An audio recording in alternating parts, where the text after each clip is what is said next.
legends wrapped in a cloak of light. Mindless and focus heights, I'm trying to get my opals right. Throw my doubts aside, I climb the mountainside. And when I reach the peak, the view I see will not be fly. Feel the pressure, but it's relative to the man I measured. No time for hesitation, finally time to step up. And when you're feeling deep in your bones, in your zone, you're fed up. You're close to the glass ceiling, keep your head up. See your dreams as a goal, that's how I'm seeing mine. Achieve my full potential, let all of the demons pre my shine. I hang on every word you say. Don't wanna crash and burn or drive you away. I hang on every word you say. Don't wanna crash and burn or drive you away. Don't wanna drive you.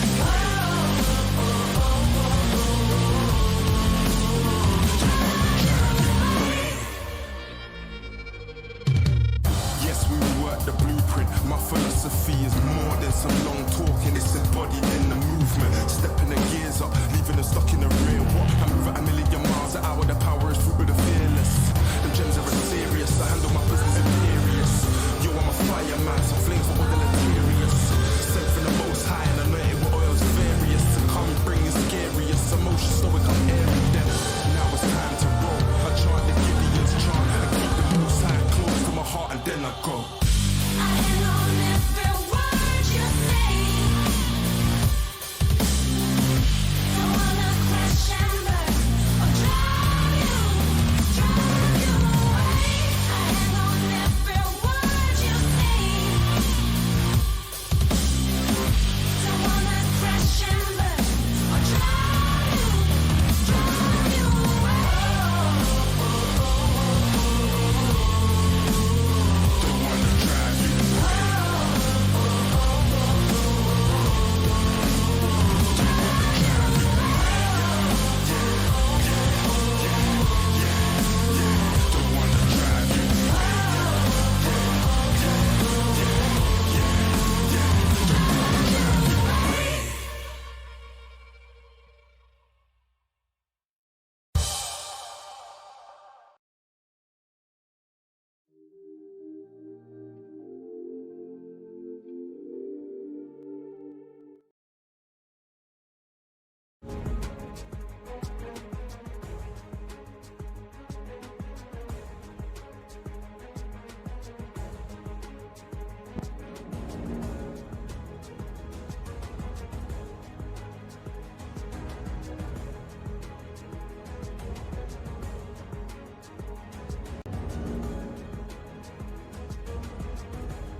Alrighty, and here we go. If I can get everything set up here, welcome. Actually, is this gonna update for me? That's not.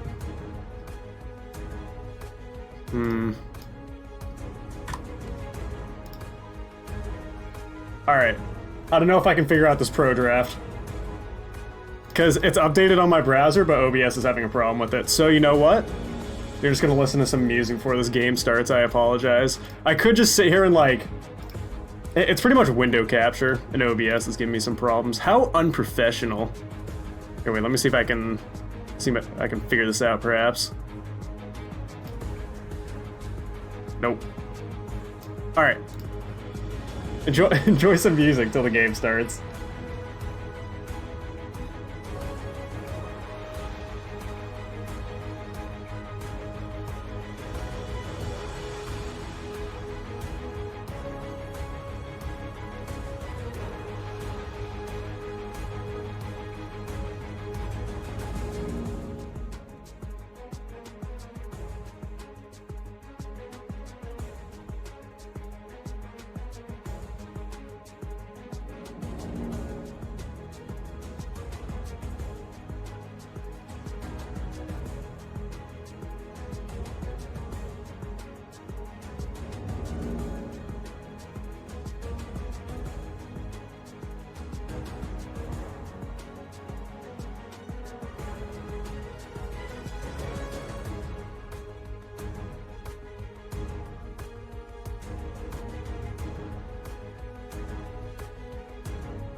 Alrighty, now that Pro Draft has finished, we can actually look at the champ select and see what's going to go on for this game. So this is game 1 of Lane 0 Blizzard versus Lane 0 Inferno. I am the solo caster for tonight. My name is Stuya with the... I was actually going to say another name as though it wasn't just me. That's okay. So taking a look at the bans, you know, it's not really a surprise that we're seeing something along the lines of jungle ban priorities taken away from Fallen Artemis from Inferno.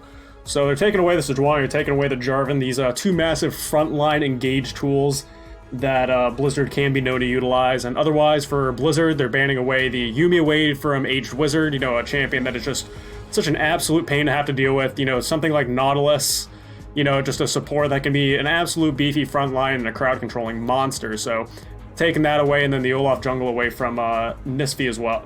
How am I going to pronounce that? Nis. It's going to be Nisifi? NS-iffy. NS-iffy. That works. So Revnon actually gets his infamous Darius pick up in the top lane. So that's actually going to be pretty interesting to see. It's going to be against Region Pride's Renekton. So a very aggressive matchup already here in the top lane, and both junglers also, or I can't even say being locked in as well, I guess they are going in order. So it is going to be the Xin Zhao for Fallen Artemis on Blizzard, and going against, I feel so bad I can't pronounce this guy's name properly, NS-iffy is going to be on the jungle Gragas, and otherwise in the mid lane, it's going to be Bangkok on some Mordekaiser against Oatmeal Napkins Nico.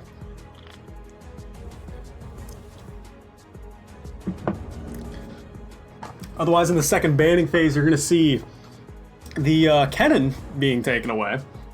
And again, because the picks are a little bit, you know, the picks were done in a different way in Pro Draft, so it's a little bit weird. It's kind of hard to analyze this, because obviously, you know, with Gragas jungle being picked, you're not going to ban away Vi, you know what I mean? So it's a little bit confusing to look at it from this perspective, but more than likely, you know, taking away the Kennen top away from Region Pride, you know, very annoying range top laner that's able to harass, you know, any melee top laner. So with Lane 0 Inferno potentially having the idea of wanting to play Darius, they don't want to have to go against the Kennen in that respect. Indigo hovering Teemo because he's a comedian. But otherwise, it's actually going to be an Ezreal Lucian lane, which actually makes me so excited, with Ezreal and Lucian being two of my favorite AD carries in the entire game. So Ezreal Morgana, relatively safe lane. Having the Morgana binding does allow you to easily land your skill shots as Ezreal. Nice old WE combo can, you know, really make a little bit of a difference in the lane. But alternatively, you look on the other side, though, Lucian Thresh is also a very, very aggressive lane. And Aged Wizard, you know, they need to keep in mind the Morgana Blast Shield that's able to negate a lot of the crowd control that is going to come out of Inferno's team composition. You know, Darius pull, you got all the various crowd control that comes out of Gragas with his knockback, the slow from Q, as well as the ultimate with the explosive cask. And Nico obviously has her own crowd control, and Lucian's the only one, quite literally, that has no sort of crowd control. So I quite like how the composition actually looks from Inferno's side, but alternatively from Blizzard, you see like the top 3 picks for the top jungle in the mid lane. These are all picks that they're kind of doing their own thing. You would argue that things like Nico and Gragas that Inferno has, they're more for setting up for the DPS that will come out from, I mean all of them in general, but you look at Ezreal Morgana, and that's a combination that can kind of take care of themselves. You know, if they are getting driven onto the back line, or if they are in trouble, they have so many repositioning tools and so many safety tools that it's, you know, so it allows them to be like, okay, we can play safe, we can, you know, peel back and kite back in these fights, and we let Renekton, Xin Zhao, Mordekaiser just absolutely try to plow through the potential backline of Inferno. So while we wait through this 2-minute spectator delay, I'm going to finish ordering my pizza. That's what I'm going to do. So I'm going to try not to say my credit card numbers out loud while I enter these in real quick, because I'm starving. And I'm a degenerate that has woken up pretty late in this evening, and I've not eaten yet. So I'm gonna order some pizza so I don't have to go anywhere. And let's see. I'll take a look at my total. I'll add a... Actually, no. I'll give him the tip in person.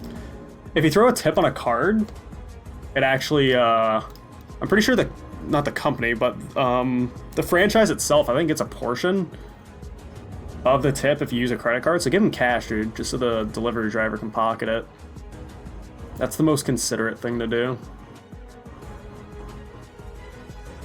So let me see here. Yeah, dude, I mean, I have time. I'm looking at a spectator delay anyway. I've talked about just about all I can about the team compositions. I mean, I can talk more in depth about the matchups. We'll do so when the game starts. So, you know, I got some time. And as long as I hit this, let's see, place your order, I think I'll be good to go. I got my pizza, I got roommate pizza, and another roommate pizza. Nice. Nice, nice, nice. Place your order. Order has been submitted. So now I can go back to talking about League of Legends. So it's going to be a little bit annoying for the Mordekaiser in the mid lane, having to go against the range mid laner of the Nico, you know, having that route that he has to deal with. And I'm not really sure in terms of wave clear who really has the advantage. I actually am pretty unfamiliar with the base stats and the overall damage of new Mordekaiser. So kind of interested to see how that lane's going to go. It's going to be really interesting to see the jungle pathing for this game, though. Fallen Artemis, you know, playing something like the Zinjao, I mean, both of their champions in this jungle matchup are playmakers. They're wanting to make, you know, early aggressive plays to try to get their laners ahead, obviously. But I'd want to say that Zinjao probably has the early advantage against Agragas if he does decide to invade, you know, get a little bit aggressive in his face in the jungle. So I'd like to see where Fallen Artemis decides to prioritize his pathing towards and, you know, where they're going to go. More than likely, looking at these comps, I'm going to say that both junglers are going to have a lot of priority towards the bot lane. You know, I mean, it's not really going to get you as much ahead if you get the Ezreal ahead as much as it would a Lucian. You know, Lucian is obviously the champion that you want to abuse the early lead of Lucian. You know, Ezreal later on to the game, you know, depending on the build, if he is going to go towards that Ludens Echo kind of hybrid AP Ezreal build in a way, I'd say he would make a lot more impact in a team fight than a Lucian would.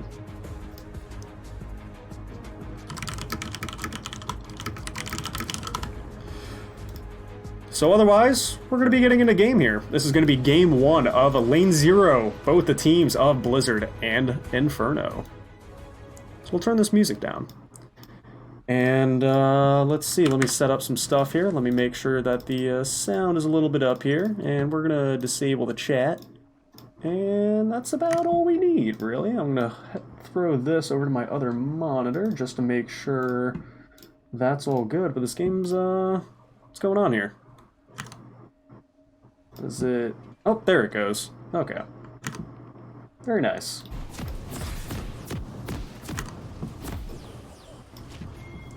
So what I'm going to do is I'm going to do my last thing is open up the pop-out chat. Just so I can take a look. Otherwise, let me know if anything's sound-related, whether it's my microphone, game sounds, anything like that. If it needs a little bit of adjusting, please feel free to let me know. I'll try to do my best to adjust as appropriately as possible. Otherwise, we're seeing a little bit of a three-man invade, like I was talking about with Blizzard. These top three of the top jungle and mid. Doesn't surprise me that they are working in tandem together. Trying to get some early vision. But otherwise, as a response, Inferno is looking to go to the bot side. Binding does land from Babo. Babo? Babo. I'm going to say Babo. And that person correct me, or can correct me when looking at the VOD at a later time, but I do apologize very deeply for any names that I do mispronounce, if any. Let me think. Region Pride, Fallen Artemis, Bangkok, Indigo, Babo. And then Revnon. I just have the problem of the Inferno jungler. NSFE is what we're going to go with for now. Oatmeal Napkin, Brodast, and Age Wizard. I like to stick to the names of the summoner names as opposed to like other names that they might go by, just because this is what I can see. And people change names all the time, and it's kind of hard to keep up with. Well, actually, let me make sure I got something. Nice, I have the zoom. Excellent. Funny enough, that's a special setting that you have to change in the League client in like one of the files to actually enable that zoom.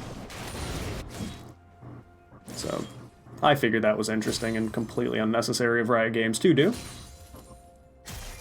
But here at the Sugar Free League, we have that setting. very high-tech, very advanced. So we did see that both junglers did start on the bot side of their jungles. Grog is going for that blue buff, the Xin Zhao grabbing his red. Krug's right now, and it looks like Grog is going for a full clear of his bot side jungle. Taking the Gromp and the Wolves as well. Looks like we'll see if Xin goes towards his Raptors or where he decides to go. So it's actually a little bit of a lane swap here, knowing that Inferno does have a little bit of an advantage with the range top laner versus Region Pride's Renekton, and also having a Darius against the Mordekaiser. I think this is actually a pretty intelligent swap here done by them, so quite nice to see the versatility that, you know, they can switch up here. Rodas and Age Wizard, though, already having some early aggression down in the bot lane. I'd say they were... it's kind of hard to say who was the winner of that trade. Both bot lanes getting pretty low from that. I hadn't taken a good look at the runes, but we can pretty much expect all 4 members of that bottom lane to have biscuits from the inspiration tree, so having that added sustain. Ezreal does have them, Morgana does not, but Lucian also does not. So it's actually only 2 of the people in the bot lane with those Total Will biscuits of rejuvenation. We do see that Ezreal did opt for a Dorn shield though, which I really don't like in this lane at all, it being a Lucian Thresh. I think having the ult in potential, if you are going to trade at all, like throwing Qs like that, I think Dorn's Blade would be a much, much better pickup, but I guess it is up to preference mainly, you know, what you decide to, or rather what you expect is going to happen in that lane. But also another very interesting thing, that this is Revnon's patented Hail of Blades Darius here that we're seeing in the mid lane. So I'm actually very excited to see a lot of these players on some of their more well-known champions, more of their comfort picks, if anything. So seeing the Predator Gragas, which is just a very awesome utility pick. It's very scary as an AD carry, especially to have a Predator Gragas running at you. But thankfully for Blizzard, they do have the advantage of that Morgana Black Shield to hopefully be able to negate, and also helps having the Arcane Shift from Ezreal to, you know, potentially, you know, get a little bit of a gap in between him and that Gragas that'll be surely speeding towards him. But speaking of which, we do see Gragas on the bot side right now. Age Wizard possibly looking for a hook, and it does land on Indigo. Black Shield is a little late, but it doesn't look like it's going to matter too much. Body Slam does land on the Bobo, taking a large amount of damage, but here comes a teleport from Blizzard. Bangkok is here, and it actually decides to go up to the top lane instead of the bot lane. Thank you so much, Directed Camera, but it doesn't look like too much happens otherwise. Looks like both teams thankfully get out unscathed for the meantime.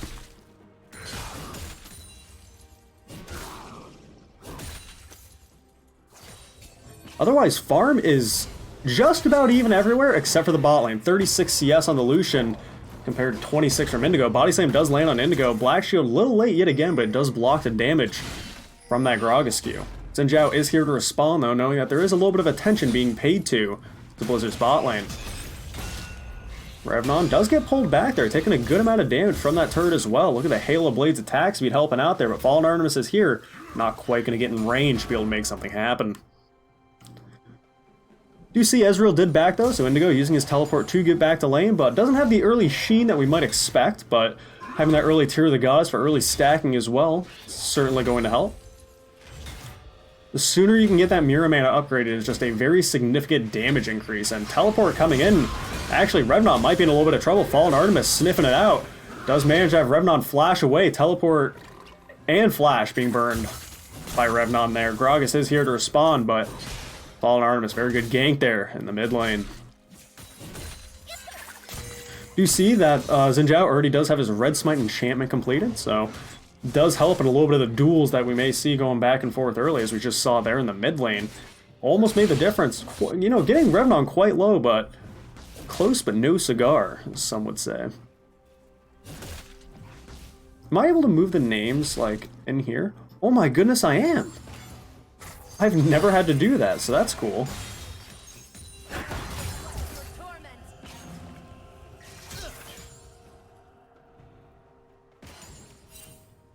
I hope my roommates get my pizza and the pizza guy doesn't just leave. It'd be sad.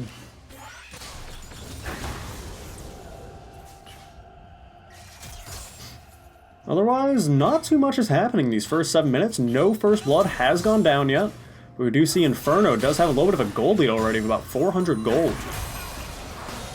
Brodas going a little bit aggressive here. Press the attack does get procced, but yet again, Ezreal and Morgana are going to disengage from that as fast as they can. 60 CS to 45 on the Ezreal right now, so being able to utilize that aggressive picks, or those aggressive picks, I should say, excuse me, this Lucian Thresh down to the bot lane. And I'm actually pretty impressed with Age Wizard being able to land some of these hooks before Babo is able to respond with the Black Shield, so kudos to him for, making some of those plays happen. It has made a little bit of a difference.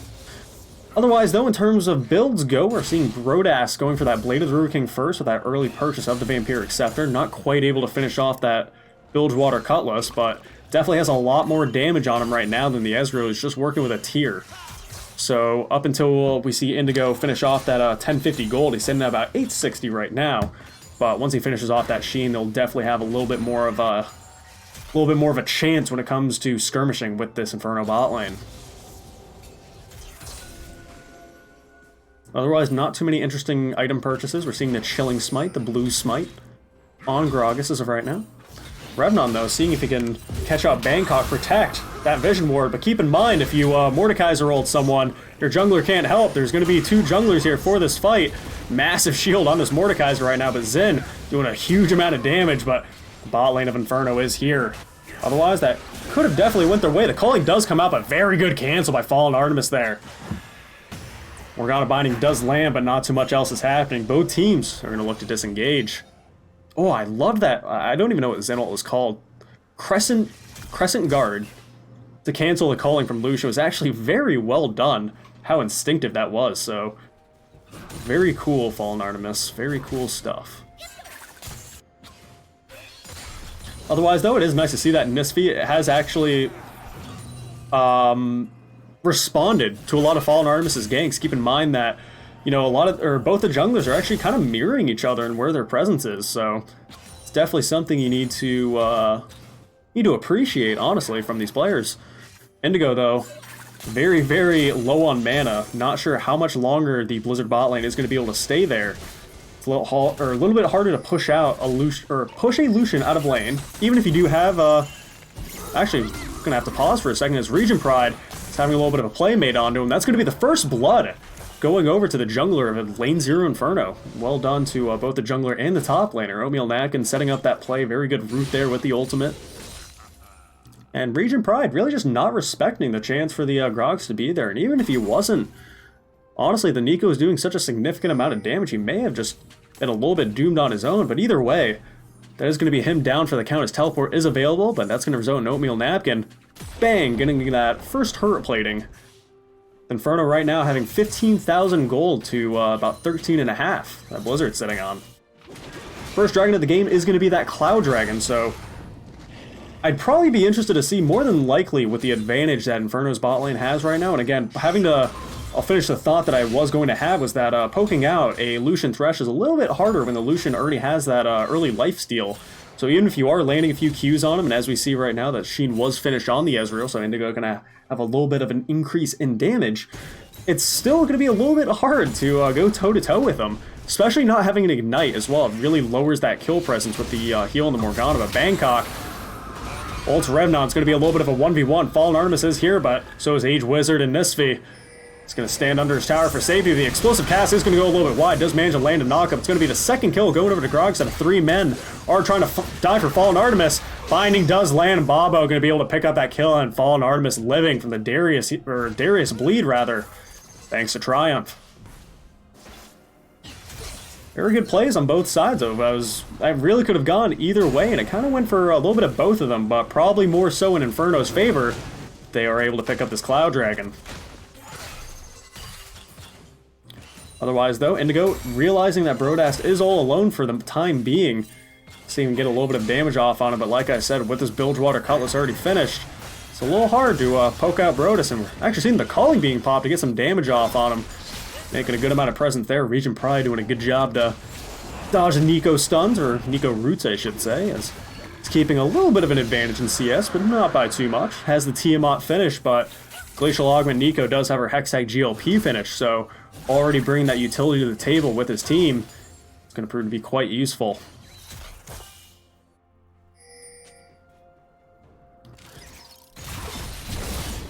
Otherwise, though, the Rylai's Scepter has been finished. And actually, Regent Pride going for a kill on Oatmeal Napkin, having to flash away. Gator's not going to be chasing today. Very close call there for Oatmeal Napkin, but Regent Pride is just going to be able to take advantage of this low in health Nico. Just try to catch up on some farm a little bit of what she has. Otherwise, though, Lucian does have his Blade of the Ruin King gold.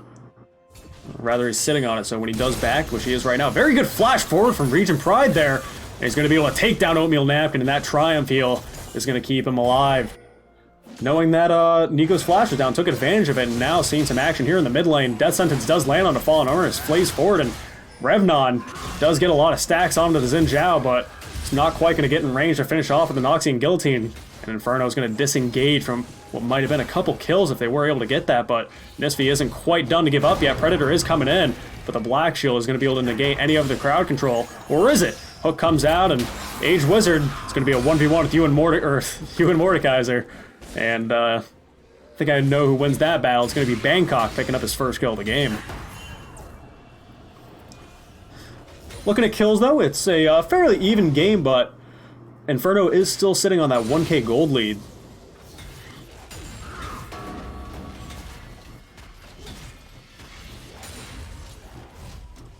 Revenant, though, does have a pretty decent CS lead over Bangkok here in the mid lane, sitting on that 112, so nearly about 20 CS up. Does have the Black Cleaver finish as well.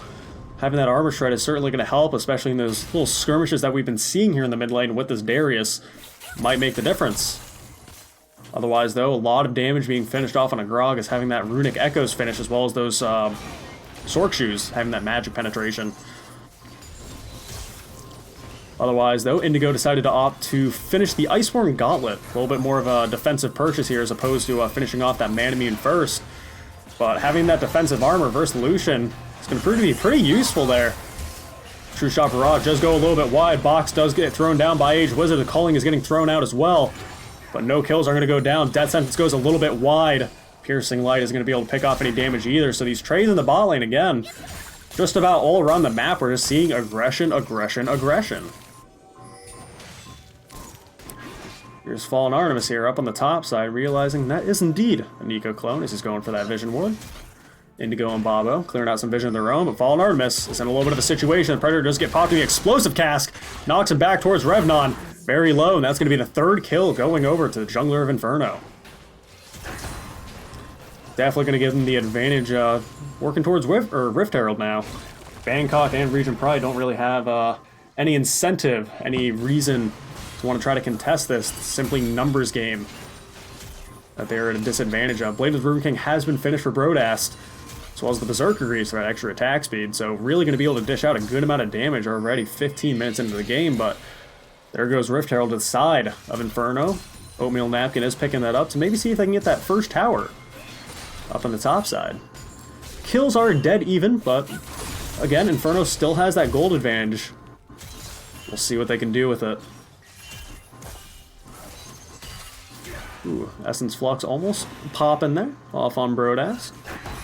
Again, keep in mind when it comes to pure 2v2 skirmishes, Age Wizard almost getting a very juicy death sentence off on Indigo, but he was Black Shielded, so I think he was more than likely safe. But having this early armor on the Ezra really does negate a lot of the potential kill pressure, and as well as having that slow for someone like a Xin Zhao perhaps, can help set up other plays. Brodast, though, knowing he has that Lantern available, does decide to take it out. Xin Zhao still in close proximity. Rift Herald is being popped there up on the top side with Nisfi also responding to it. Let's see if they can get that top lane tower. Regent Pride is the only one that is able to defend against this. Darius is walking up as well. Babo getting very low. Culling does get popped here. Piercing Light is nearly going to be enough damage, but the Morgana is going to be popped, brought out of distance by it with the Lantern. Death Sentence does land on the Xin Zhao, but that's going to be Brodast falling down. It's going to be Age Wizard all alone to take on Fallen Artemis and Indigo, and he's going to fall as well. However, on the top side, alternatively, Regent Pride is all alone in dealing with the three members of Inferno. First tower does go over to the red team. It looks like they may be looking for more. Rift Herald is going to pop on the center turret as well as having that demolish. A very good Grog Soul is going to bring Regent Pride into the middle of these three members of Inferno. And he's not quite going to get that Q healing off, and Oatmeal Napkin is going to pick up his first kill Off onto the Renekton, so that's going to be a second tower already here for Inferno. Kills are dead even, but when you have these gold advantages, when you have the Dragon and the Rift Herald, you know, it's a lot about this objective game. So even though you look at the score, it's like, oh, it's only 5-5, we're not doing too bad. It's like, you got to keep in mind of the other factors going on. Right now, though, Ezreal is sitting on enough gold to finish off that Manamune, so he's picking that up right now. Does have the slightly magical footwear as well that's going to finish off and assume Boots of the Ionia. Ionian boots? I don't know what I'm going to call them. Either way, though, that usually does tell me, if you are going for those cooldown reduction boots, that we're not really going to be seeing the Luden's Echo, because Luden's Echo is going to give you that 20%, and you're already getting 20 from the Iceborne Gauntlet. So you would finish off at 40, and then having the Cosmic Insight would allow you to get to 45, but if you're going for the Boots of Ionia,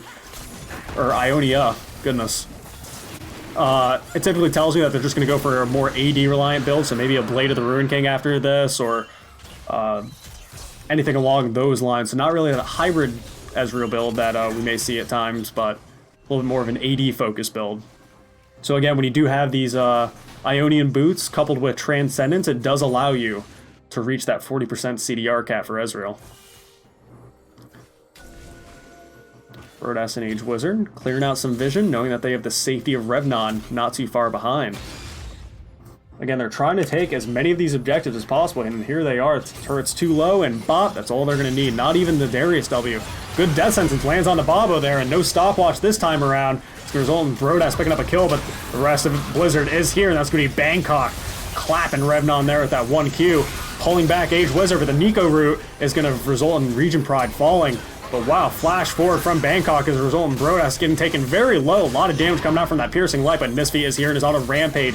True Shot Barrage does land, and they're able to take down the Nico because of it. Brodas having that range advantage versus the Mordekaiser. He's going to be able to finish him off. It does not look like it. He's wanting to stay within close proximity of his Gragas, knowing that there is safety in numbers. But otherwise, kills are still dead even, despite that entire skirmish going down. Bangkok, though, going a little bit far forward, going for the Execute if you can manage it. Oh my goodness, the Ardent Blaze from Brodas was not able to get the Execute thanks to that Lucian W, so nice little positioning, knowing that he's able to squeak that W in there. That last turret shot takes down Bangkok. So that's going to be the 4th kill going over for Brodas. 4-1 right now on this Lucian, has both the Blade of the Rune King and the Black Cleaver finished. So this is going to be a very, very strong Lucian, but if Blizzard can keep in mind that there's a 400 gold bounty on his head, that could be a good gold swing for them to look for.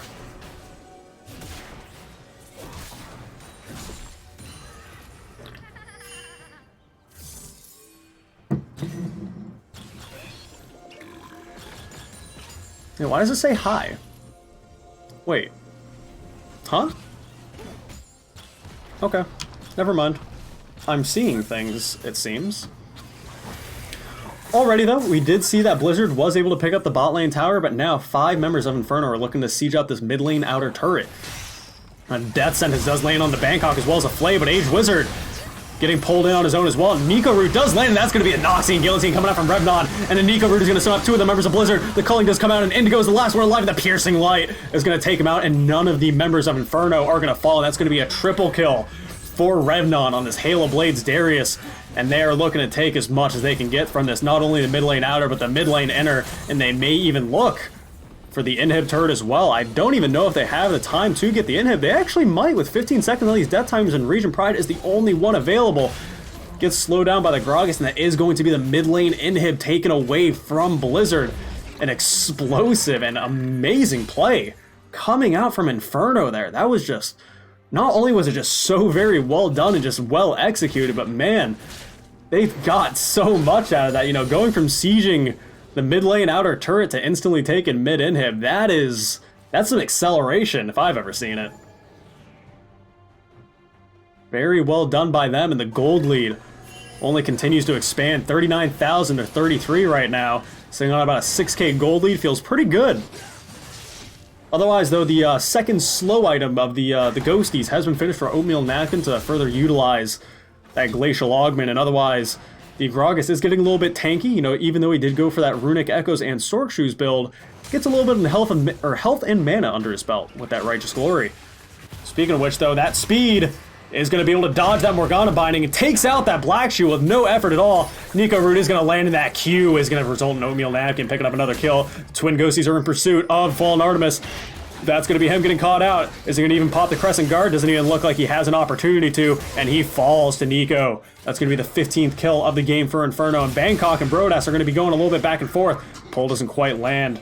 Not going to be a 1v1 today, not going to be taken to the Shadow Realm, but it is past 20 minutes, and Inferno have a Baron to take. Poor Blizzard is having to worry about the mid lane being flooded in with super minions.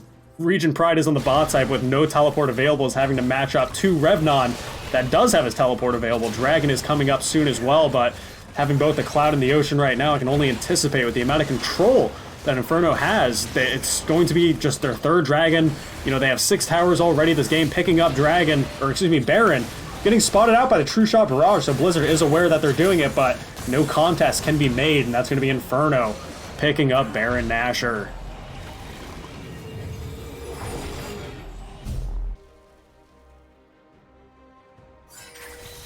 Otherwise, looking at the items right now, as I did anticipate with Indigo, going for that Blade of the Ruin King does have the recurve bow finish, which is a little bit strange, considering I would certainly value a little bit of lifesteal for some survivability from the Bilgewater Cutlass, rather than the recurve bow, and we know that he's not going to be going for the Hextech Revolver, otherwise you'd...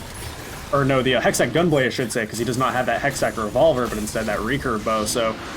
He's, again, lacking in a lot of damage still compared to this Lucian that has 3 items completed, so he has that crit under his belt with the rapid fire cannon with that extra auto range as well. Sometimes does make the difference with the double auto passive from Lucian. And overall, having the Blade of the Ruin King for the percentage health damage that Indigo is still missing, as well as the armor shred coming out from the Black Cleaver, it's just no question how much stronger the Lucian is than the Ezreal. They do have the Zoni's Hourglass finished on the Morgana, so if they wanted to have a good Soul Shackles play done, they actually do have the option of doing that? That was weird. I really expected Lucian to get pulled back there, but I guess the dash kind of saved him. Calling does get popped though, and look how much damage with that Black Cleaver that this Lucian is able to do. It's so very scary at this point in the game here at 24 minutes, and they're going to effortlessly take this bot lane inner turret and see if they can go for that inhib turret. Age Wizard looking for a death sentence, but not quite going to find it. Arcane Shift. It's going to keep Indigo just in the right amount of safety, but otherwise the Baron minions, it is so hard for Blizzard to be able to defend against this unless they get a good pill on the Age Wizard. True Shot Barrage does come out, but no one is taking a lot of damage. Age Wizard was taken to the Shadow Realm, so True Shot Barrage is going to hit him, but it doesn't matter with Bangkok taking that kill. Fallen Artemis is in there, and he does have the Crescent Guard, but Nox and Guillotine is going to be able to get 2 kills. Is he going to be able to see 3? Not quite, but he's looking for Indigo, he's looking for Bangkok, and he's such a very tanky Darius right now, but Brodas seeing he can find the kills of his own. Rather, does manage to get the dash in, but Oatmeal Napkin isn't even having to participate in these fights for them to go Inferno's way so strongly. Teleport is coming out from a full hit point Darius, and they're going to get that Nico root. Bangkok is going to go down, and Indigo is the only remaining member of Blizzard here. Oatmeal Napkin, see if he can find him while he's in his base. Doesn't hit the root, but does get the slow from the explosive cask, or rather the Q from Grogs. I don't know what that's called, but it doesn't matter what it's called when you have the first game victory for Lane 0 Inferno. Wait for it. Victory music. So, well done. Let me update the scores and such, but that is going to be the victory for Lane 0 Inferno, as I said. If we want to take a look at some of the statistics of this game, rather, we'll take a look at the damage, and Ezreal, actually, Indigo doing the most damage out of anyone in the game, despite being so very far behind. I'm going to close this. Region Pride, definitely lacking in a lot of damage. He wasn't really able to participate in a lot of the points of this game, and otherwise, you know, it doesn't really surprise me that Brodas very fed on this Lucian, and even Revnon was picking up some damage there, at least with his Noxian Guillotine and some of those layer skirmishes. And Oatmeal Napkin, despite going the Glacial Augment build, so it's a little bit more of a utility Nico build, still topping the damage charts. So we'll make the supports feel good. We'll take a look at the vision score, and Age Wizard popping off with that 65 with a total of 30 wards placed. And actually, Fallen Artemis placing more wards than, I was going to say Boba, but Babo. So a good amount of vision coming up from the jungler of Lane 0 Blizzard, but obviously it was not enough. The first game is going to go to Inferno, so we're going to take it to a couple minute break. We're going to give my voice a little bit of a rest as we get Game 2 of Lane 0 Blizzard and Inferno set up. Don't go anywhere.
crossing county lines just to make my name in the city.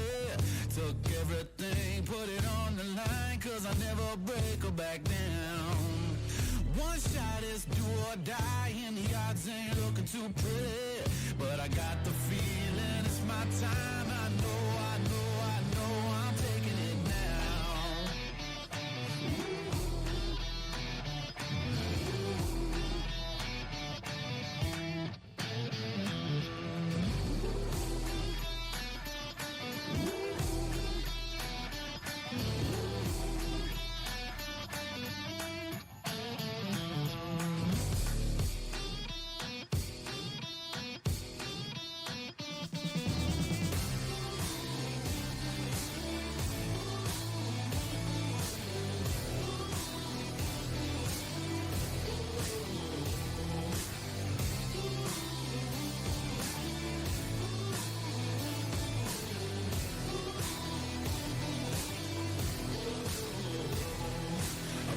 Price of blood, sweat, and tears, and I never looked for salvation. I worked for this for all these years, and I wouldn't break or back down. No. I fought through all my fears and all of my frustrations. I see the light is getting clear. I know I'm taking it now.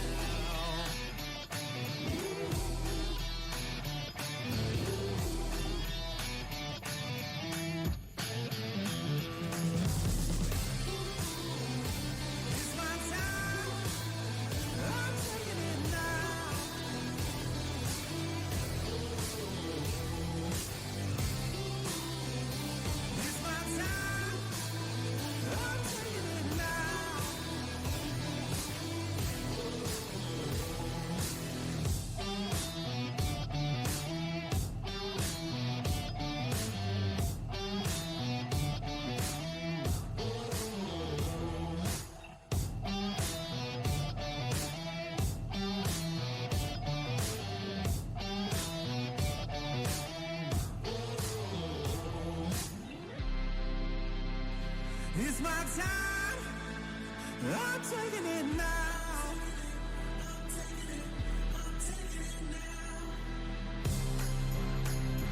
It's my time, I'm taking it now.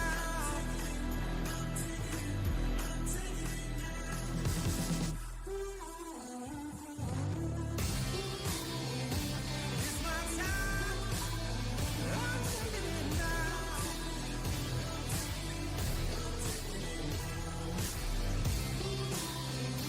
It's my time, I'm taking it now.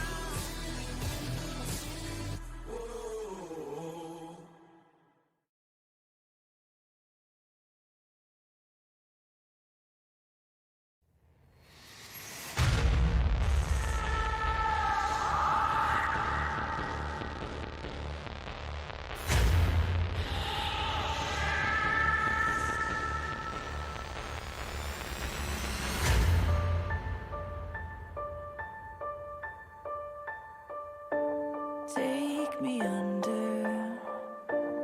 Take me under your wing, crack of thunder, as the wild birds sing.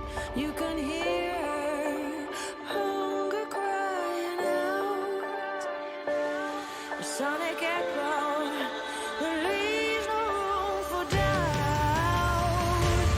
All the shots bring it back to what it's not. Make a move, do we do? As the world cries tears in our hands, are we all part of a bigger plan? All the shots bring it back to what it's not.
the duffel bag and let's roll.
The clock's ticking, the cops are coming fast, so grab the duffel bag and let's roll. Let's roll.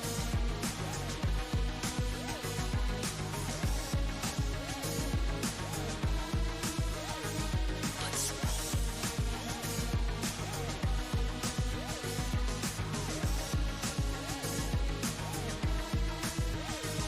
Let's roll.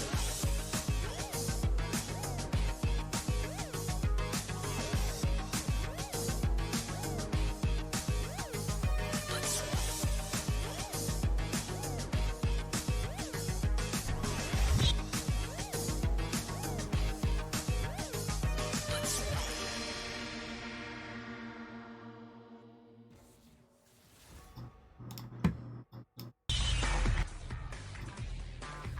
Alright.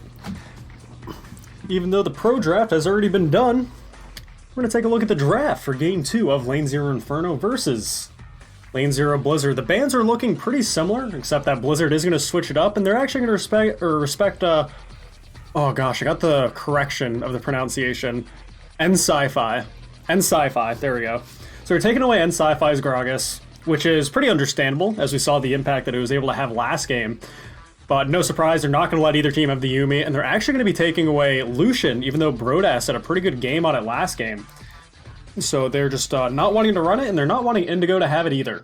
So otherwise, we're seeing... I'm going to take a guess and say that all these picks are in the order of the actual roles, because, like I said, it's already been done. So it looks like it's going to be Mordekaiser and Karma up in the top lane. So a little bit of an annoying lane for Mordekaiser, I would imagine, if it is going to be...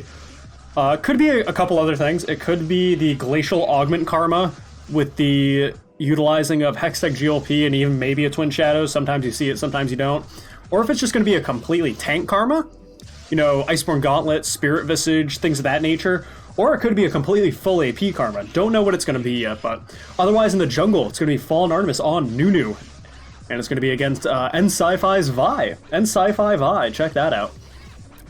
Otherwise, in the mid lane, we've got Oatmeal Napkin on Xerath, knowing that Xerath has actually recently gotten a pretty significant buff with the cast, or the increased range of his ultimate ability, and to respond to that, looks like Bangkok is going to be playing that Kassadin.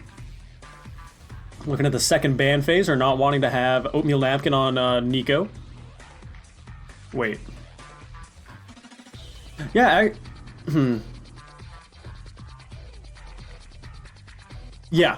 Okay, making sure. So yeah, Oatmeal Napkin is going to be able to pick up Nico, so I think that's probably why they actually decided to lean towards that Xerath, even though, you know, whether or not it was in their plans exactly. But Indigo actually picking up the Draven, which is pretty surprising. I think the last time I had mentioned when I'd casted my last SFL game, I think the only Draven that I had really seen was Josh on Free Tyler 1. So, Brodas, Twisted Fate? Twisted Fate Vel'Koz? Hold on a second. Am I getting pranked? I want to see it locked in first. No way. Alright, so... Inferno going with a little bit of a strange pick that I definitely can say without a doubt. I have not seen a Twisted Fate AD carry in Sugar Free League. So, it'll be... Wait. Oh no, they're swapping? Why would you swap when they did Pro Draft already? Alright, so this makes a bit more sense having Xerath Vel'Koz in a lane. I think that's a lot more understandable. Yeah, for a second I thought, I was like, wait, am I going to see like an attack speed TF here or some sort of weird shit? But it's not going to be that. So it's going to be the Xerath and the Vel'Koz down in the bot lane, more than likely both abusing the Arcane Comet just to really, you know, have the obnoxious long range to deal with the Draven Soraka. And I don't want to say so until I actually see it go to Spectator, or the Spectator delay, because sometimes it does mess up with summoner spells, but it does look like Indigo is going to opt for that cleanse, which is probably pretty smart, considering I know that QSS is able to cleanse Mordekaiser ult, but I don't know if the cleanse summoner spell is able to, so I'd be interested to see in that interaction. I know it's going to be able to cleanse the Twisted Fate gold card and Brodass Xerath stun, so I think it's useful for even that, and Babo yet again is going to take heal. So they're not going to, like, again, even in something like a Draven lane, like, it was a bit more understandable in the Ezreal lane, but having heal, or rather the lack of ignite when you have a Draven, when your entire objective is like, we need to get you a kill, we need to get you to cash in early so you can utilize that passive, be able to get a massive lead and kind of just try to steamroll a game. So it's very defensive summoner spells from the bot lane of Blizzard. Otherwise, though, I think the Kassadin pick versus Twisted Fate is actually pretty good in favor of Bangkok. I like the Nunu pick rather than the Vi pick. I'd be interested to see what Sci-Fi can actually do with the Vi pick and how much they can actually utilize the Twisted Fate, not Realm Warp, Destiny is what I'm thinking of, from the Twisted Fate, so they can see, or I really want to see if Oatmeal Napkin's actually able to utilize his global presence advantage to help out his side lanes. So to be able to get Revnon ahead, knowing that he's actually more than likely going to be under the siege of Region Pride on Karma. Like, any melee into the range of Karma is going to be an absolute nightmare, so I really want to see where Sci-Fi decides to actually prioritize, because really, I'm usually keen to, when a good idea would be to prioritize your presence bot lane. So I think the only time you're actually going to see Vi in the bot lane is if it's with the Twisted Fate. I don't think it's going to be... Because I think if Indigo and Babo are able to play safe enough, and again, knowing that they have both cleanse and heal, it's going to be a little hard to kill them early on. Yeah, they're going to have to deal with the obnoxious poke of the Xerath and the Vel'Koz constantly. So I don't think Draven is exactly going to be on low on health, depending on how Babo is able to... if Babo is able to land her Qs, if she's able to get the sustain, how much she's actually going to be healing the Draven. If anyone's going to be low in this lane, it's more than likely going to be the Soraka, so that's going to be the target if there is going to be any presence thrown down here. So it'll be quite interesting to see. But otherwise, really not too much else that I can think of. Mordekaiser so far has been picked both games. So instead of Bangkok on at mid lane, it's going to be Revnon up in the top lane. So not going to be another Darius from Revnon, and, you know, probably a good thing now that they do have the Karma up in the top. I can't imagine that a Darius would really enjoy playing against a Karma. Wow, I actually don't like this song. Hold on here, let me fix this. There we go. That's a lot more hype. That's so much better. Now it's like, oh my god, Game 2 of Lane 0 Inferno and Lane 0 Blizzard. The teams are locked in, all 10 players are ready to go. And we're gonna get loaded up here.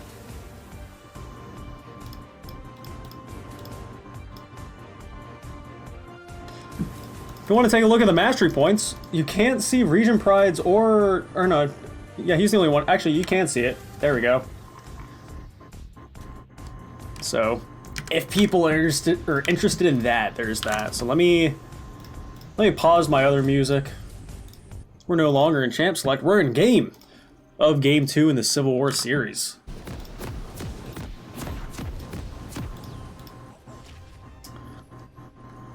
Who's it going to be this time around? Is it going to be a nice little 2-0 sweep by Inferno, or is Blizzard going to be able to clap him back a little bit? I think a lot of it is going to really rely on Indigo this game. Like, there's so much damage that comes out from Inferno, and there's a pause, so I actually get time to kind of talk about this. Let me actually think about this.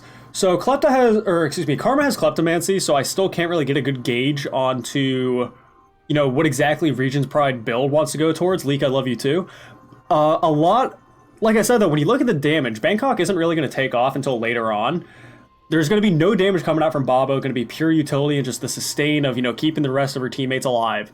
But you look at every member on Inferno, and each player is able to do tremendous amounts of damage. It's going to depend on what Nice Sci-Fi decides to do for a Vi build. More than likely going to throw in a Trinity Force as well as the Warrior Enchantment, and just those two items alone, even if going off-tank for the rest of the build, it's still going to do a massive amount of damage. Having Aftershock as well is going to lead her to be even more tanky. You're going to have the constant CC that comes in from the Twisted Fate gold cards. I want to see if Oatmeal Napkin is actually going to go AD or AP. I'm a little interested. We do see that he does have the Kleptomancy though, so going to be utilizing those autos to the best of his ability. Mantra Q does come out from Regent Pride to kind of negate the little invade that's going on from the side of Inferno. Already has a Sly gold sack too, keep that in mind.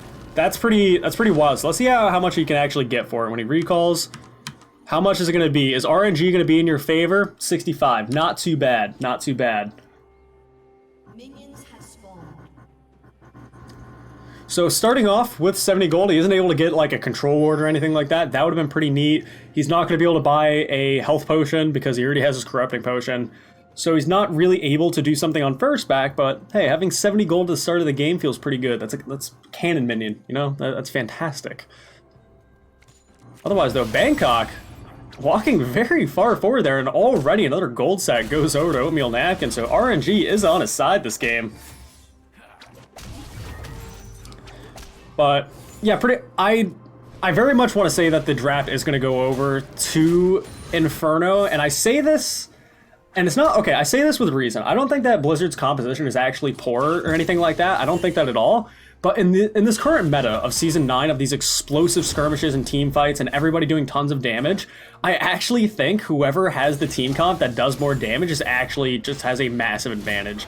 You're not seeing a lot of tanky front lines anymore. Like, you're seeing some Nunu, some Sejuani, tanky supports if anything, you know, maybe Braum, Alistar, Nautilus especially, but you're not seeing like those traditional supports we used to see, like especially up in the top lane.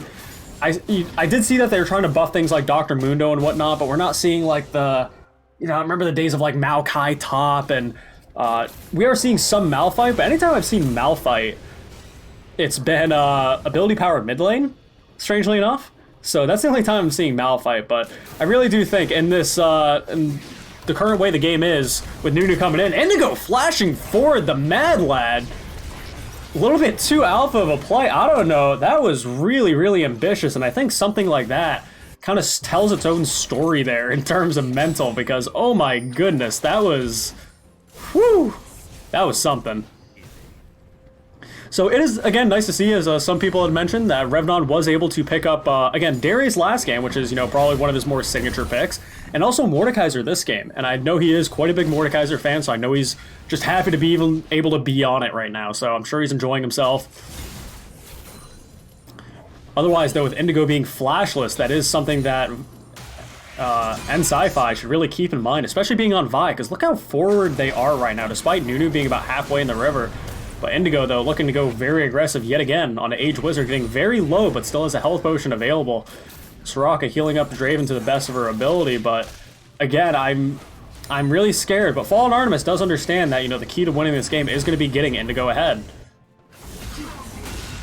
Revnon, though, manages to get the pull back onto Regent Pride. Flash away from Regent Pride, but a Mantra W is going to heal him just enough! And the first blood is going to be going over to Blizzard there from what looked like was in favor of Inferno with that dive. Went very, very south. Utilizing that Mantra W to maximum effectiveness. So well done there by Regent Pride. That was hyphy, but Fallen Artemis, meanwhile, trying to see if he can pick off his old teammate Oatmeal Napkin, but it's just going to result in him flashing away. Does manage to get the stun. Ooh, but the gold card turnaround, is he going to be able to pick it off? One more auto might do it, and despite flashing away, Nunu does fall to Oatmeal Napkin. So again, these dives that we're seeing from the junglers, and yet another one from Nice Sci-Fi, loving the top lane this game. Isn't quite going to find anything. W does go down, and Mantra Q is going to say goodbye to about half your health, buddy. Still really trying to utilize that Kleptomancy as well. So again, we're seeing quite a bit of Kleptomancy, and honestly, when it comes to Draven as well, and I think a lot of Draven players would more than likely disagree with me because they're all fanatics for damage, so I can understand why a lot of them do go press the attack, but I absolutely love Kleptomancy Draven. Constantly Wing forward, and actually a lot of damage is going to go down to the Babo, and Age Wizard is going to be able to take that Ignite down onto the Soraka, and that's going to be Babo taking a little bit too hard of a hit there for the bot lane of Blizzard. But yeah, I was just going to pretty much mention that with Kleptomancy, you're able to constantly spam W, and I'm yet again going to be interrupted by Bangkok this time around, though. Teleporting in on Kassadin, no mana is going to be left. Does manage to get the knock up on an Indigo, but one empowered W from Bangkok is going to result in that tentacle falling down. So very good teleport presence there by Bangkok, despite being a tier of the goddess Kassadin, providing some presence already. And it does look like it's going to be an ADTF from Oatmeal Napkin. Does have the Phage already. And again, quite a bit of gold. You know, 2,300 to Kassadin. Like, Kassadin picked up a kill, keep in mind, and he still only has 1,900 gold, but Twisted Fate is 2,300, so there's that Kleptomancy coming into play.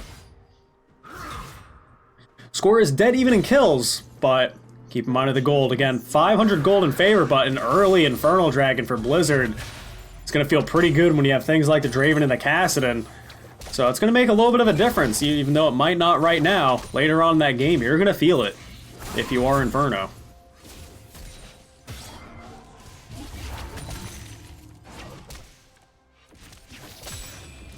Otherwise, though, Oatmeal Napkin already doing a good amount of damage. Not even having the Sheen yet, but look how much is coming out of that. Actually, let me take a look. Is he maxing E first? No, he's so still going with the Q max. I wasn't sure just because that stacked deck did so much damage. I thought he might have actually been starting to max E first, which I wouldn't really be surprised on something along the lines of attack damage Twisted Fate, but I don't play much of it at all, so I'm probably not the person to ask concerning that.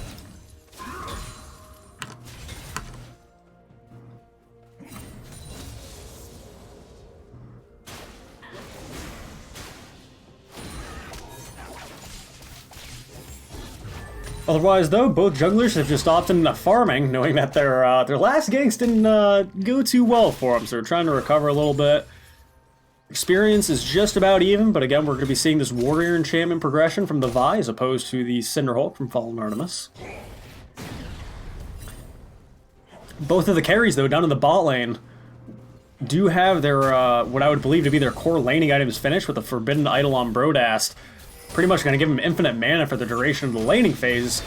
Indigo having a BF sword is a big, large amount of damage if they are able to actually get in there. Flash is available now for Draven if they want to really get in there. And Oatmeal Napkin walking right into a Nunu blind.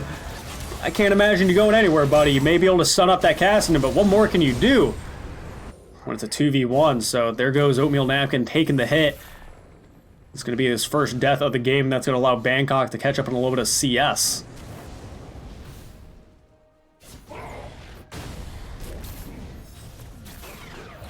Good Q there, landed by Age Wizard. So again, dealing with double Comet, like look how annoying that is. The constant Comet proc.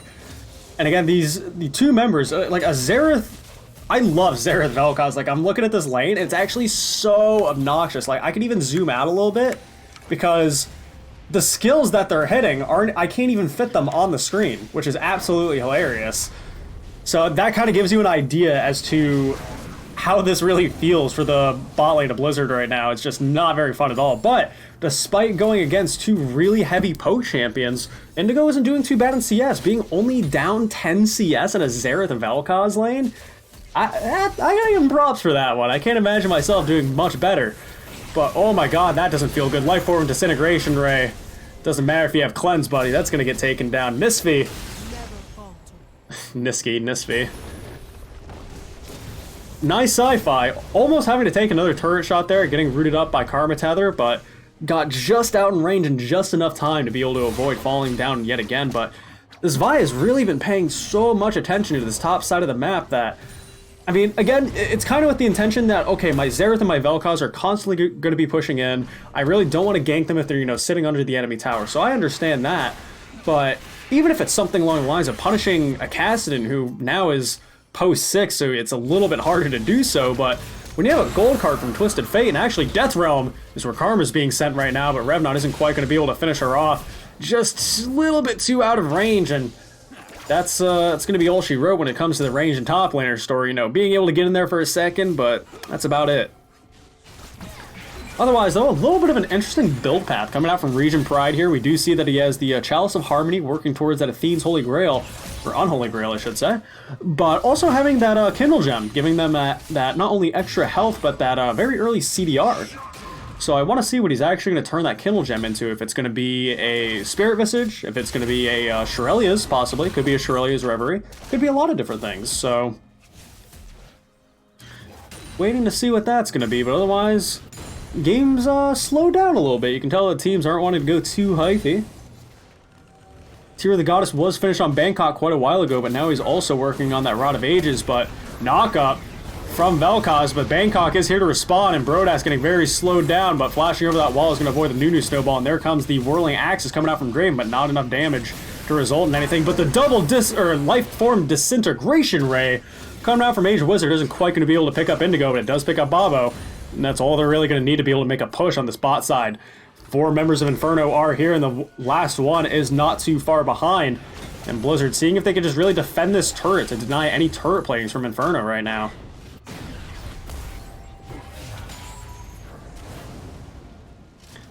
But right now, instead of going for more, they're just going to opt for the dragon. So it's not going to be a juicy dragon as Blizzard had gotten with that Infernal, but they'll take an Ocean. Just to take it away from your opponents, why not?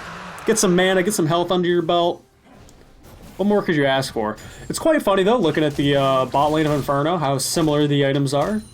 Frostfang in replace for the Lost Chapter, I should say, not Forbidden Idol, but Lost Chapter for the Xerath. And you pretty much got the same build. Got the Blasting Wand and Amplifying Tome, you got the boots. That's interesting.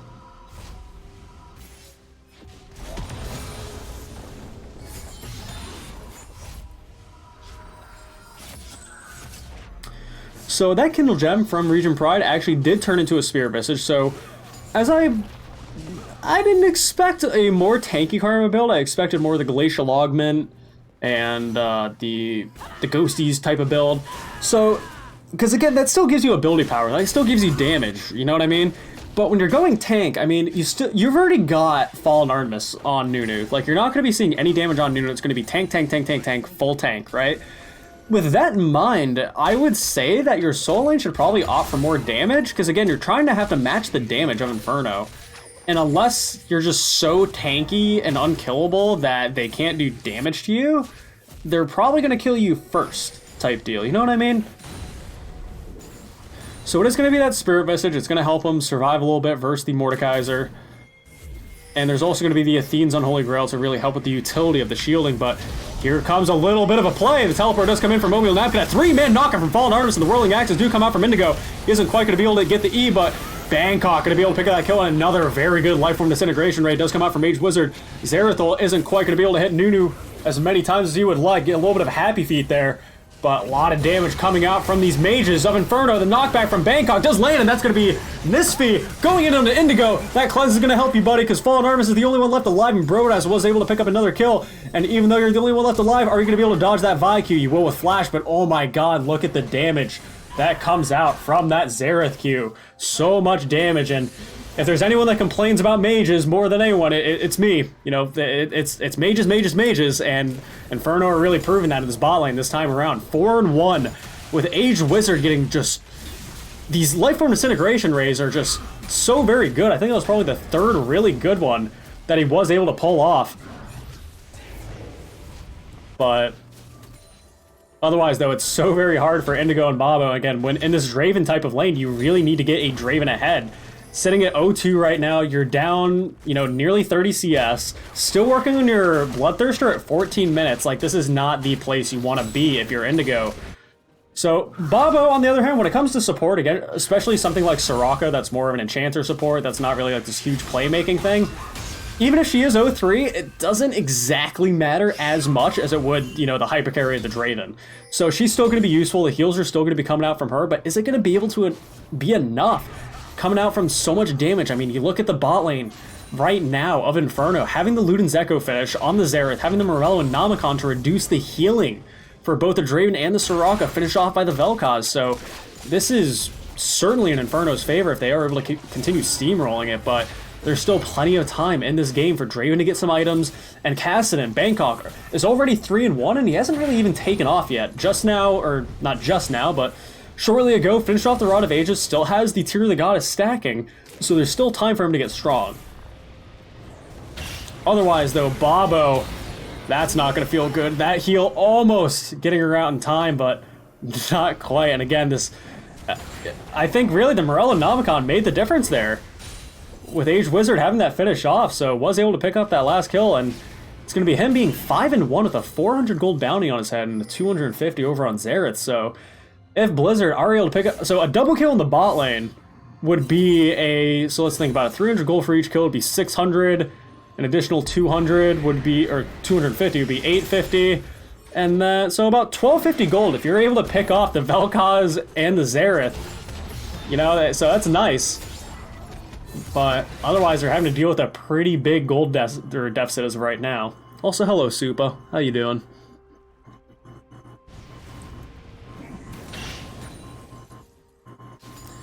Otherwise, though, the game's going to slow down a little bit. 8-4 right now, 16 minutes into the game. Inferno is in the lead. They were able to pick up that first turret, and even though they only got the second dragon, Blizzard got the more useful one. They do have that Inferno that they're able to you know, really sit on and know that it's going to be helping them later on to the game. And there's going to be a second Infernal coming up right now. So if they're able to pick up 2 Infernals, despite being down this much gold and being, I'd say, fairly far behind, I think would be fair to say, 2 Infernals makes a little bit of a difference there when it comes to entire team fights. Destiny is being popped there by Oatmeal Napkin, but just getting some vision, wanting to take a look at where the members of Blizzard are for this Infernal Dragon. So getting a good amount of control right now. But with 5 members on it, doesn't look like that Blizzard's going to be able to contest it. And that's going to be the 3rd dragon going down. The 2nd for Inferno. Oh my goodness, the Whirling Axe is coming out from Indigo.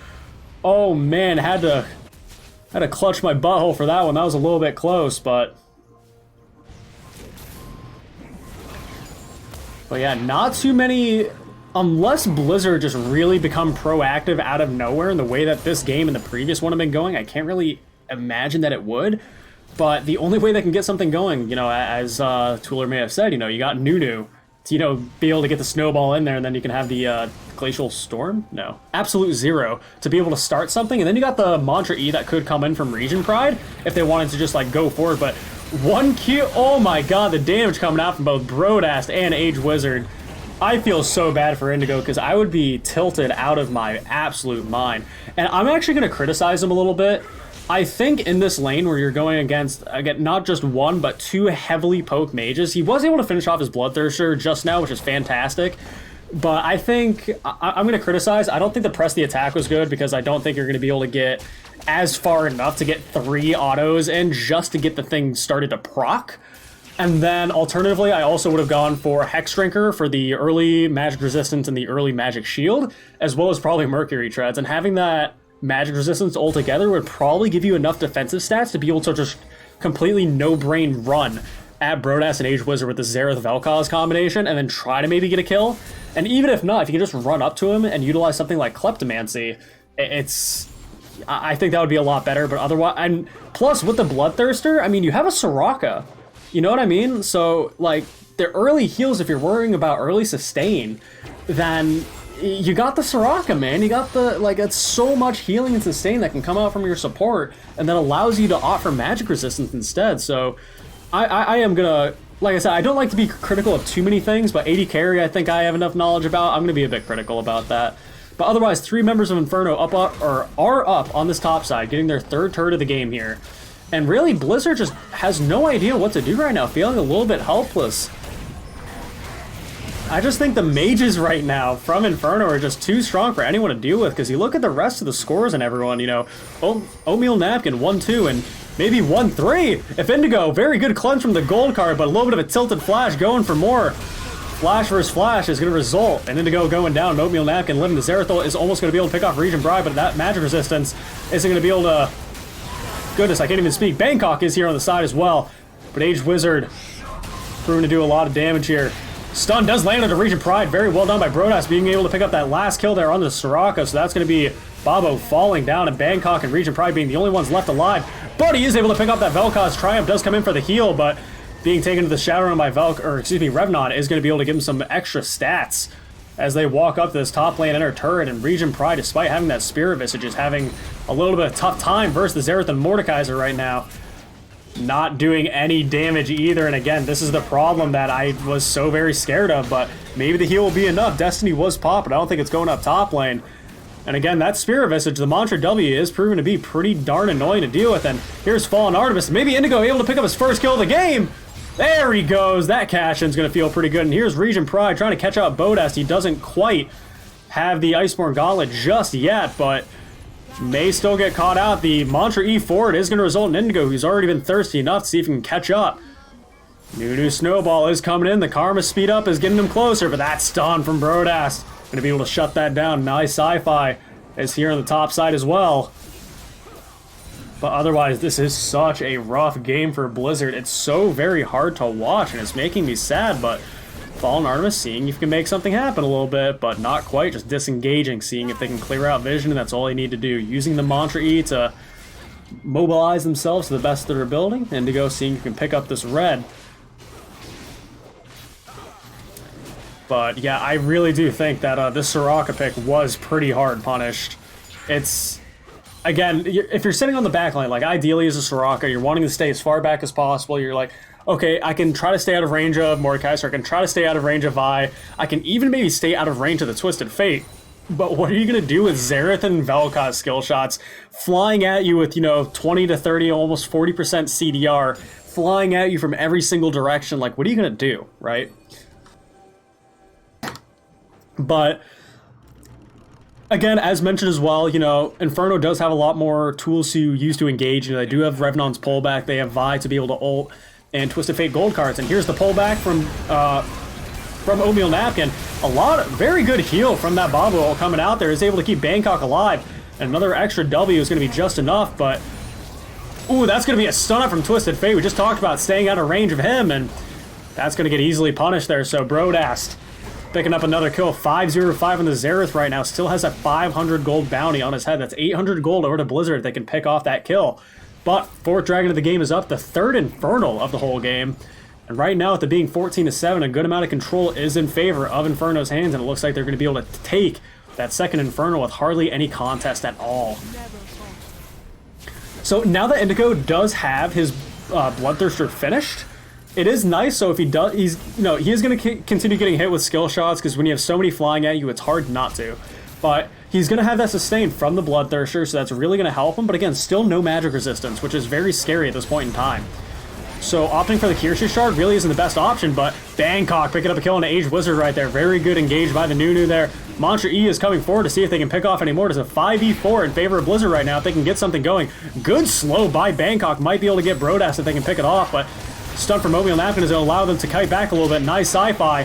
Very, very squishy, but he does get the kill on the Bangkok, and Revnon's here. And guess what? Fallen Artemis is looking very low, and there's going to be nice Sci-Fi. Boom! Assault and Battery is going to take a punch right to the face. Destiny seeing if they can get in range of Region Pride, and they are able to get him, but the heal is going to be a lot. The stun isn't quite going to land from Brodas, but that is going to be a pretty... considering it was... Well, the respawn timers have already... been expired. There's already people back up on Inferno, so I can't exactly tell the exact results, despite 3 members of Blizzard still being down while Inferno is starting up this Baron right now, so there is no vision on it. Blizzard can anticipate that they are on it, but they aren't to know for sure until it goes down in about 3, 2, 1, 3k health. That's all it's really going to need. No contest. Region Pride sniffing it out, seeing if he can get some vision, but not going to be enough. That pullback from Revnon almost landing. Gold card does land in the Zerathol. Is going to see if they can actually take this guy down.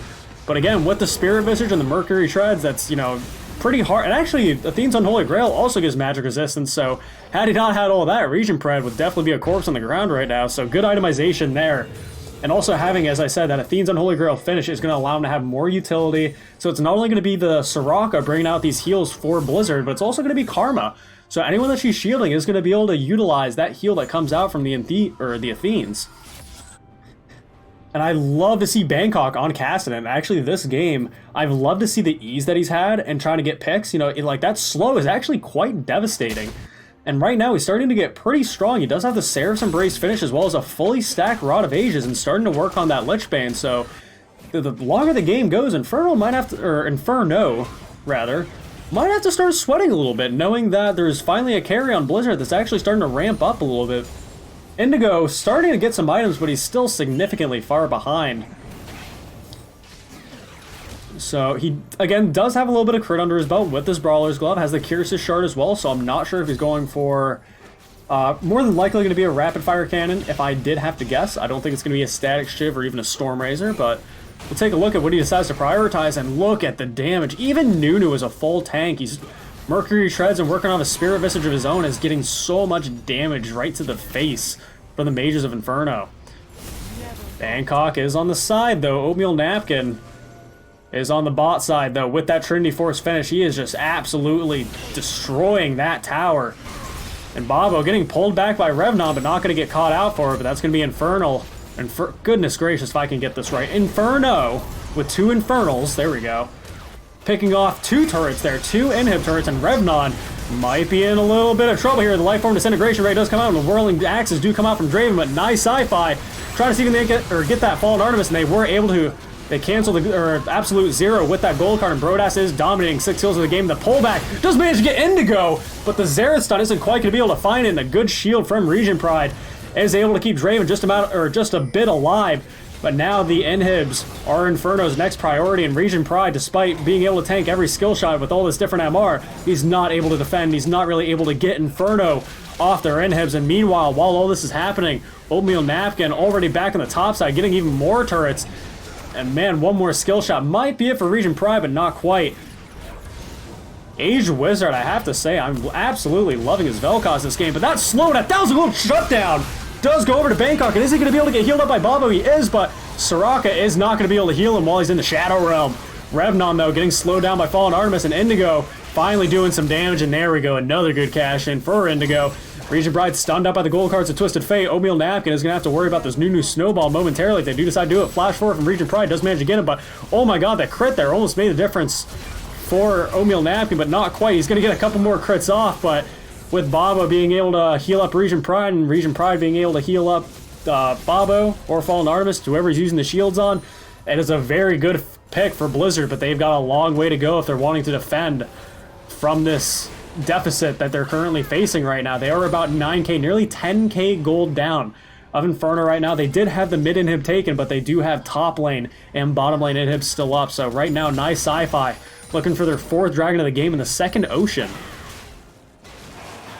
So otherwise, though, it is looking very much in Inferno's favor, but it is not done until the Fat Lady sings. Iceborne Gauntlet was finished on Region Pride, so having about 40% CDR right now on this Karma is going to prove to be such a big nuisance. And again, he's despite all the stuff that's been happening, Region Pride is yet to die. So he has these tanky stats, he has the utility of the Athenes, so he's actually quite a nice asset for Blizzard to have, but I want to say, you know, again, the top side of the map for Blizzard is still doing pretty well. You know, Fallen Artemis is getting certainly tanky as well, and Bobo, a lot of the heals coming out from her. You know, it's pretty decent. Again, there still is a chance. It's a slim one, but I still want to believe in Blizzard. I still think they have an opportunity if they can make the right picks. Because keep in mind, Xerath and Vel'Koz are still non-mobile mages. If you're able to get the pick on them and they're just mispositioned and Bobo, Assault and Battery, here it comes. Vaya's in there, and the Xerath ult isn't even going to be needed except for one, and that's going to be Bobo falling down there. An Aged Wizard with that true damage coming out from the Vel'Koz is going to do a good chunk on the Fallen Artemis, but Bangkok is here to make something happen. Pulled back, and Lifeform Disintegration Ray is going to be a nice little juicy combo of Bangkok doing so much damage, and when you're taken to the Shadow Realm, you only have one opponent, that's going to be Revnon today, and clonk, says Revnon, taking down Bangkok. Despite being 9-5 and such a very strong Cassidy that they have, Blizzard is not able to take control Oatmeal Napkin, though, looking for that gold card. Not quite going to be able to find it, but Indigo's here and available to see if he can fight. Doing a good job to dodge those skills, but that's going to be the second inhib taken. Are they going to look for a third? The last one available is bot lane. Slow is picked up. Another gold card is landing, but the stun from Flash is going to land on a Brodass, but Indigo is not going to be taken down, or is he? That's going to be a very good pullback by Revnon, and that's going to be a shutdown, actually, for Indigo, staying alive and taking Revnon down, but not without cost. 3 members of Inferno are left, and they take down that last Nexus turret, but with the crowd control that's coming out from Blizzard, Oatmeal Napkin is going to get caught there, and he's going to get taken down, so the last 2 members are the 2 mages of Inferno, goodness gracious. And really, they can walk out of there pretty victorious. Or can they? Bangkok, very good teleport flank, is going to be able to take down Brodast, picking up his 10th kill of the game, a very, very fed Kassadin. But with super minions flooding into the base of Blizzard, with 2 of the inhibs down, they only have bot lane. Oh my god, these minions are so strong, they're strong enough to end the game!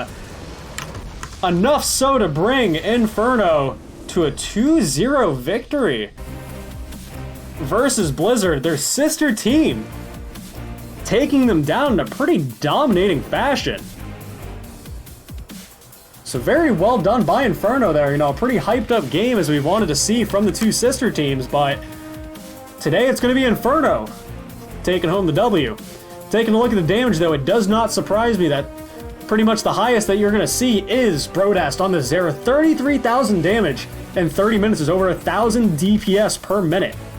Or excuse me, that's not right. Over 1,000 damage per minute. I don't need to throw DPS in there, that's just not right. But otherwise, again, just not a lot of damage coming out from anyone else on Blizzard, and that was what I was worried about, was the lack of damage. They weren't really... Again, you do have like the really tanky, awesome utility of the Karma and the Nunu. Awesome, right? And the healing that comes out from the Soraka, also awesome. But look at the damage numbers of all Inferno members. You got 16,000 on Mordekaiser, 13,000 on the Vi, 17,000 on the ADTF, who's, more utility than anything else for this team. And all the damage that's coming out from them, it's hard to match. I mean, you can combine the numbers, and it's really not even close. But as usual, we'll take a look at the vision score, because it actually does interest me. And yet again, it's going to be Age Wizard with a 64 vision score. Highest out of anyone in the game. So with the wards placed being 23, but there's about 20 wards placed by the Soraka as well, so not too far behind. But otherwise, I think Inferno did prove today that they're winners. So for those watching, thank you so much for watching. And if you do want to catch more SFL action, we've got more games for you. So tomorrow is going to be Asura T1 versus US Army Esports at 10 o'clock. Eastern Standard Time. Wasted Potential and Lane Zero Blizzard are going to be on at 8 o'clock on Saturday. And on Sunday, it's going to be Lane Zero Inferno and Recon 5 Crimson. So if any of those games interest you, if you have any friends on any of those teams, or if you just want to catch some competition of the Sugar Free League, be sure to tune in for those. And otherwise, that's just about it. A pretty quick series tonight, only at about an hour and 40 minutes. So... man, that's actually probably my shortest SFL series that I've ever had to do. So for those that did watch, thank you so much for watching. This, my name is Lysteria. I usually only cast once a week, so I probably won't catch you again this week, but I'll probably see, I'll probably cast a game next week. That's what we'll do. But otherwise, have a great rest of your night, and good luck on the Rift, friends. Enjoy Season 9 League of Legends. If you can. I certainly can't. Ah!